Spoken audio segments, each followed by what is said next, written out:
welcome to this explainer on the Suhayl the Seeking Fox podcast. Before we jump in, you know the drill. Take a quick second to like, comment, share, and subscribe so you never miss out on any of our deep dives. Okay, so today we're exploring a universal human condition that I know for a fact we've all felt at one point or another: restlessness. You know what I mean, right? It's that quiet, humming anxiety just kind of sitting in the background of our lives. That feeling that we're constantly searching for a place to anchor ourselves. Well, in this explainer, we're going to look at the fascinating spiritual architecture behind finding true, unshakable peace. So why exactly is the human heart so restless? Well, it's super easy to blame our modern, fast-paced world, right? But the source material we're looking at today suggests a much deeper psychological reality. Basically, we're restless because we constantly seek permanence in temporary things. Think about it for a second. We try to anchor our happiness to wealth, which fades. We anchor it to health, which inevitably changes, or to relationships that fluctuate and worldly success that's just, frankly, always uncertain. We're essentially demanding permanent security from things that were literally built to be temporary. Okay, let's dive into this. Section 1. Ṭumaʻnīnah, the heart that has come to rest.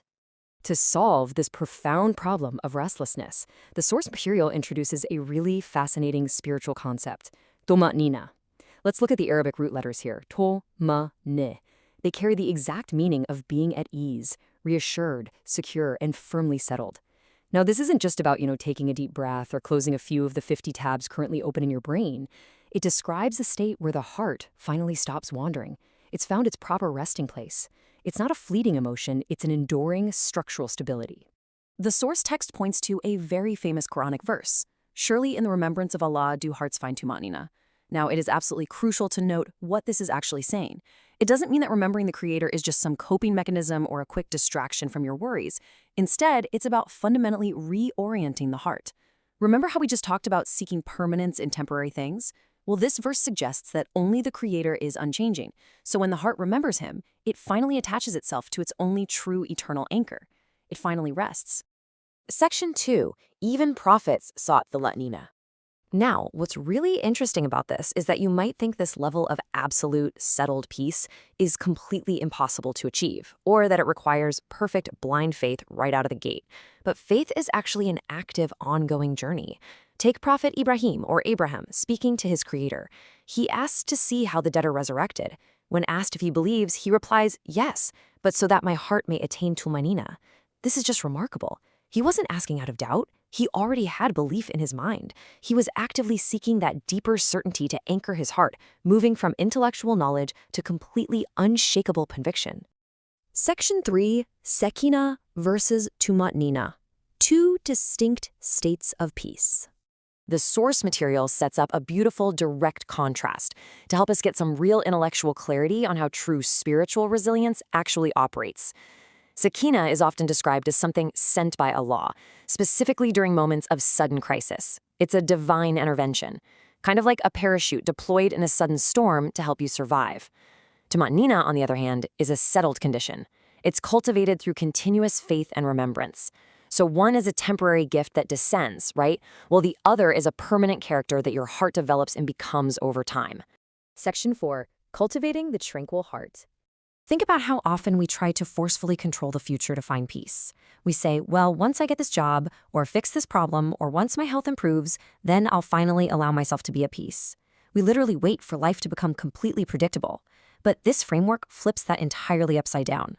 So the crucial point is, Tomanina is certainty in Allah, despite uncertainty in life.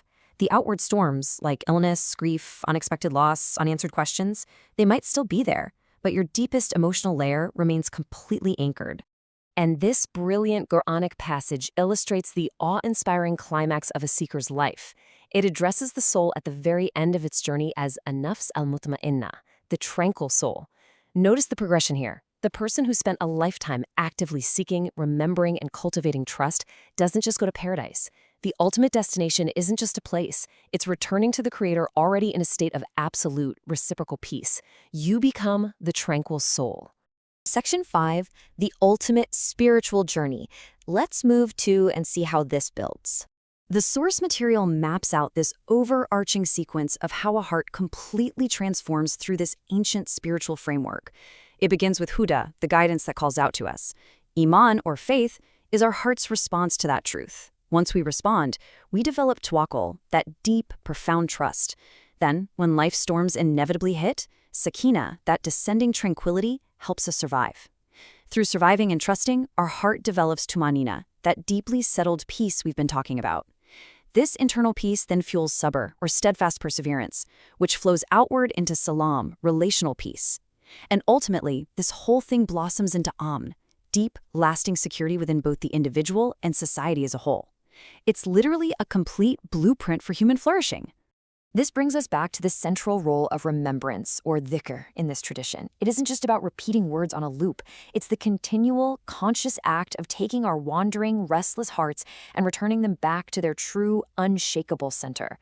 A heart that remembers does not magically become immune to sorrow or pain. Rather, it becomes so deeply rooted that it simply cannot be uprooted by it. So, I want to leave you with this final, provocative thought to reflect on today. Is your heart currently anchored in the temporary things that are bound to fade, or is it anchored in the eternal? Thank you so much for exploring this explainer on the Suhayl the Seeking Fox podcast. If you found this breakdown insightful and want to continue learning and growing with us, please make sure to like, comment, share, and subscribe for more deep dives. Until next time, keep seeking.